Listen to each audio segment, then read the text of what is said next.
दिवाली पर गरीब बहू के घर आया अमीर भाई।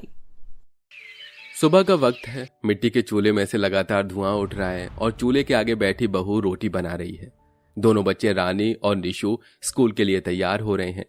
थोड़े दिन में दिवाली का त्योहार आने वाला है, इसलिए बच्चों के मन में नए पटाखे, मिठाइयाँ, कपड़े मिलने की उम्मीद लगी हुई है। रानी दीदी, थोड़े दिनों में दिवाली आने वाली है। पिताजी ने कहा है कि वो हमें दिवाली पर ढेर सारे पटाखे दिलाएंगे, नए नए कपड़े भी दिलाएंगे और माँ हमारे लिए मीठे मीठे पकवान बनाएगी। इस बार तो हमारे घर में भी दिवाली अच्छी तरह मनेगी ना? हाँ मेरे भाई निशु, इस बार हम लोग भी धूमधाम से दिवाली मनाएंगे। अपने दोनों बच्चों की बातों को चूल्हे के पास बैठी रूखा सूखा बना रही उनकी गरीब माँ रीता सुन रही थी और दुखी होकर दिल के अंदर से कहती है, हे माता लक्ष्मी, मेरे दोनों बच्चों के दिल में दीपावली को लेकर कितनी उम्मीदें लगी हुई हैं। डरती हूँ कहीं इस बार भी उनकी खुशियों भरी उम्मीद टूट न जाए। माँ खाना बना दिया तो दे दो, और माँ पैसे भी दे देना।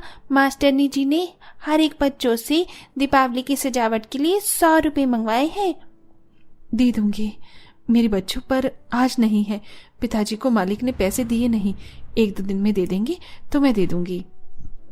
लेकिन मम्मी, अगर आज पैसे नहीं दिए तो मास्टरनी जी हमको क्लास में नहीं घुसने देंगी। वो बहुत खड़ूस है। उन्होंने कहा भी था कि सोमवार को सभी बच्चों को सजावट के सामान के लिए पैसे जमा करने हैं। अपने दोनों बच्चों के भोले चेहरे को देखकर भर्राई आंखों से वो बोलता है, पता नहीं लक्ष्मी माता कैसा दिन दिखा रही है। साल भर का त्योहार भी सिर पर आ गया है और दिवाली के चलते काम धंधे का बुरा हाल है। इस बार त्योहार की जरूरतें और खर्च कैसे पूरे होंगे? अजी, लक्ष्मी माता पर भरोसा रखिए, वो हमारी हर जरूरत को पूरा करेंगी। मैंने आपकी रोटी भी बांध दी है, आप भी काम पर चले जाइए। अच्छा ठीक है, जाता हूँ। बच्चों और पति को काम पर भेजकर रीता अपने घर के हालातों को देखकर चिंता में चौखट पर बैठी होती है। तभी सास पार्वती उसके पास आती है। बहू, मैं जानती हूँ घर की परिस्थितियों के चलते तुझे चिंता सता रही है, लेकिन तू केवल अपनी लक्ष्मी माता पर भरोसा रख। अब तक उन्होंने बेड़ा पार लगाया है, आगे भी वही बेड़ा पार लगाएंगे। अच्छा चल, बैठे बैठे क्या कर रहे हैं? दिवाली की सफाई शुरू कर लेते हैं। कार्तिक का महीना भी शुरू हो चुका है। दिवाली के त्योहार में गिनकर थोड़े ही दिन रह गए हैं। जी माँ जी। दोनों सास बहू अपने कच्चे कमजोर से घर की साफ सफाई करने लग जाती हैं। उधर फैक्ट्री में अनिल भारी भारी मशीन उठाकर रख रहा होता है। मालिक उस पर चिल्ला रहा होता है, अरे ओ कामचोर, तू फिर बैठ गया? नजर हटती नहीं कि तुम मजदूर लोग सुस्ती मुर्गी बन जाते हो। चलो जल्दी जल्दी हाथ चलाओ। करता हूँ मालिक, बहुत ज्यादा थकान लग रही है, शरीर में बार बार चक्कर आ रहे हैं। तेरी ये बहानेबाजी मैं अच्छी तरह समझता हूँ। सामान नहीं उठा सकता तो चल मशीन पर काम कर। अनिल मशीन पर काम करने लगता है। तभी एकदम से उसे बहुत जोर से चक्कर आता है और भारी मशीन उसके पैरों पर गिर जाती है, जिससे उसका पैर लहूलुहान हो जाता है। और त्योहार के उस धूमधाम में उस बेचारे गरीब बहन के घर में दुख परेशानी छा जाती है, जिससे रीता काफी परेशान हो जाती है। जैसे तैसे भी घर की रोटी तो चल ही रही थी जब तक ये काम कर रहे थे। अब किस तरह हम गरीबों का त्योहार मनेगा? ऊपर वाला भी बड़ा निर्दयी है। बहू से अमीरों का अच्छा खाना कमाना तो मंजूर है, लेकिन गरीबों की रूखी सूखी रोटी खाना भी उससे देखा नहीं जाता है। तभी तो इतने दुख देता है। आज 4 दिन हो गए मेरे बेटे की ऐसी हालत हुई, एक बार का भी मालिक हालचाल पूछने भी नहीं आया इसका। ये पैसे वाले लोग होते ही ऐसे हैं, पैसों से अमीर, दिल से गरीब, केवल काम के भूखे होते हैं।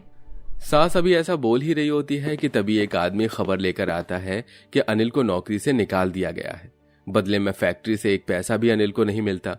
गरीबी भरी उस हालत में पूरा परिवार नमक पानी पीकर किसी तरह दिन काटता है। तभी एक दिन सुबह सुबह भूख से बेटा निशु उल्टी करने लगता है। निशु, मेरा बच्चा, क्या हो गया तुझको? तो तू ठीक तो है ना? ओह माँ जी, देखिए ना क्या हो गया है मेरे बच्चे को, इतनी ज्यादा उल्टी क्यों कर रहा है? बच्चों ने इतने दिनों से कुछ भी खाया नहीं, ना ही पिया। बहू तो यही होगा ना। तभी भूख से मचलते हुए रानी भी खाना मांगती है। उसकी आंखों में भूख से आंसू भरे थे।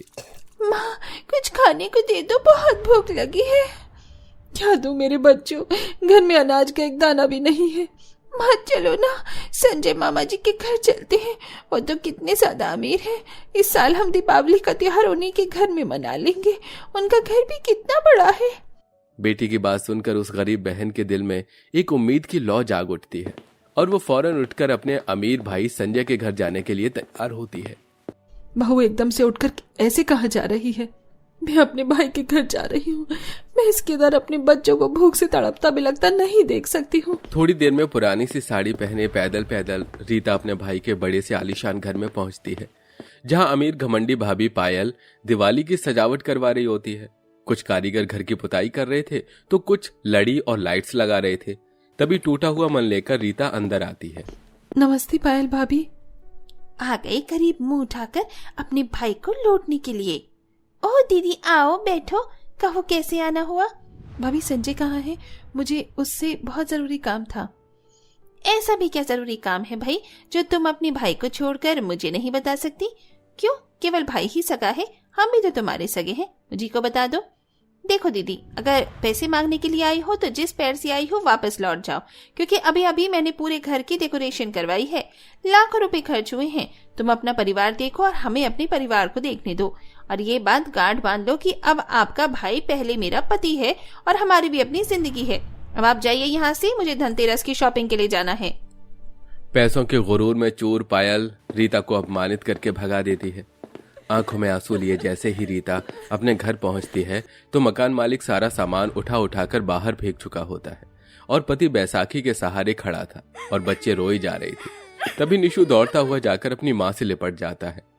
मम्मी, मम्मी कहाँ चली गई थी तुम? हाँ देखो ना, ये मकान मालिक अंकल बहुत बुरे हैं, हमारा सामान फेंक रहे हैं। ये क्या कर रहे हैं आप? मकान मालिक जी, हाथ जोड़ती हूँ, आपके पाँव पड़ती हूँ। ये घर, ये छत का सहारा तो हमसे मत छीनिए। मैं बहुत जल्द आपकी पाई पाई चुका दूंगी। बस बस, अब मैं तेरे बहाने में नहीं आने वाला। तुम जैसे लीचर लोगों को अपना मकान देकर मैंने बहुत भारी गलती कर दी। चले जाओ यहाँ से। एक तरफ जहां त्योहारों की धूमधाम छाई थी, सड़कें दीपावली के लिए रंग बिरंगी लाइटों से सजी हुई थीं, तो वहीं अमीर भाई संजय अपनी बहन के परिवार को दिवाली का तोहफा देने के लिए खरीदारी कर रहा था। ये साड़ी मेरी दीदी पर बहुत प्यारी लगेगी। दीदी को चटक रंग की साड़ियां कितनी पसंद हैं। जीजा जी के लिए पैंट शर्ट और बच्चों के लिए कपड़े सब खरीद लिया। अब मिठाइयां, फल, ड्राई फ्रूट्स की टोकरियां बनवा लेता हूं। जहां अमीर भाई खुशी भरे दिल से अपनी गरीब बहन को दिवाली देने के लिए ढेरों उपहार खरीद रहा था, तो वहीं गरीब बहन अपने परिवार के साथ दिवाली के उस त्योहार के बीच दर दर की ठोकर खा रही थी और गरीब हाल उनको झुग्गी में ले आती है।